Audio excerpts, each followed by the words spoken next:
The year was 1948. India, newly independent, was still finding its footing on the world stage.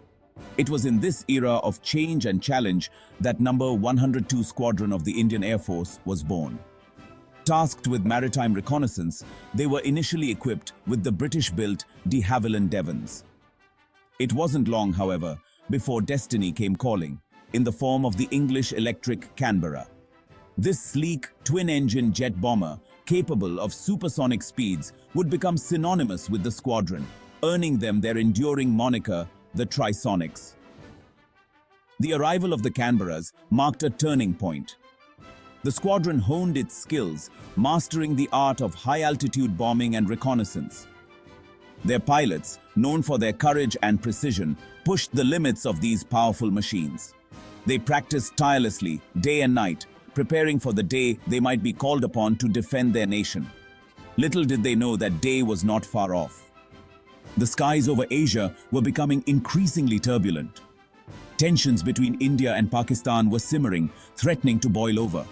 The Trisonics, with their advanced Canberras, represented a potent symbol of India's growing air power. They stood ready, vigilant guardians of the skies, prepared to face whatever challenges lay ahead. The year 1965 saw the outbreak of the second major conflict between India and Pakistan. For the Trisonics, it was their baptism by fire. On the very first night of the war, they were called into action, their mission to strike the Pakistani airbase at Peshawar. It was a daring, high-risk operation, requiring them to fly deep into enemy territory under the cover of darkness. Undeterred, the Trisonics answered the call. Their Canberras, armed with bombs, roared into the night sky. They flew low, evading enemy radar, their determination fueled by a fierce sense of duty. Reaching Peshawar, they unleashed their payload with precision, targeting Pakistani aircraft and infrastructure. The raid sent shockwaves through the Pakistani military, announcing the arrival of the Trisonics in no uncertain terms. Throughout the war, the Trisonics continued to fly daring missions. They struck enemy airfields, ammunition dumps, and troop concentrations, disrupting Pakistan's war effort. Their reconnaissance flights provided vital intelligence, giving Indian forces a crucial edge. The Canberras, with their speed and agility, proved to be a constant thorn in the side of the Pakistani defenses. The 1965 war was a defining moment for the Trisonics. They had faced a formidable enemy and emerged victorious, their courage and skill etched into the annals of Indian military history. They had proven their mettle in the crucible of combat, earning the respect of their adversaries and the admiration of their nation. The year 1971 brought with it a new conflict, a struggle for liberation in East Pakistan. The Trisonics once again found themselves on the front lines, their skills and courage tested in a very different kind of war.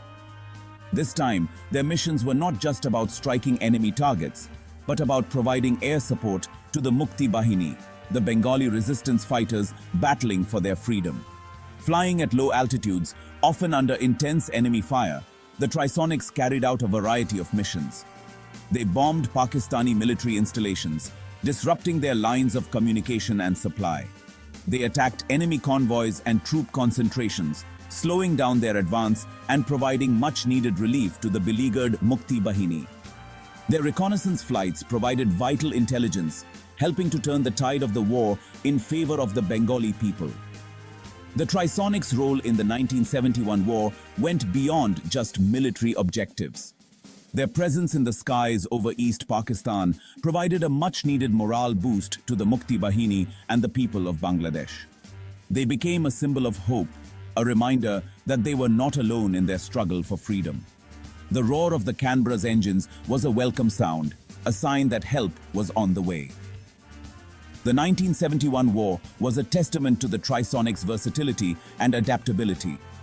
They had proven their mettle not just as skilled warriors, but as compassionate human beings fighting for a just cause. Their contribution to the creation of Bangladesh would forever be etched in the history of both nations.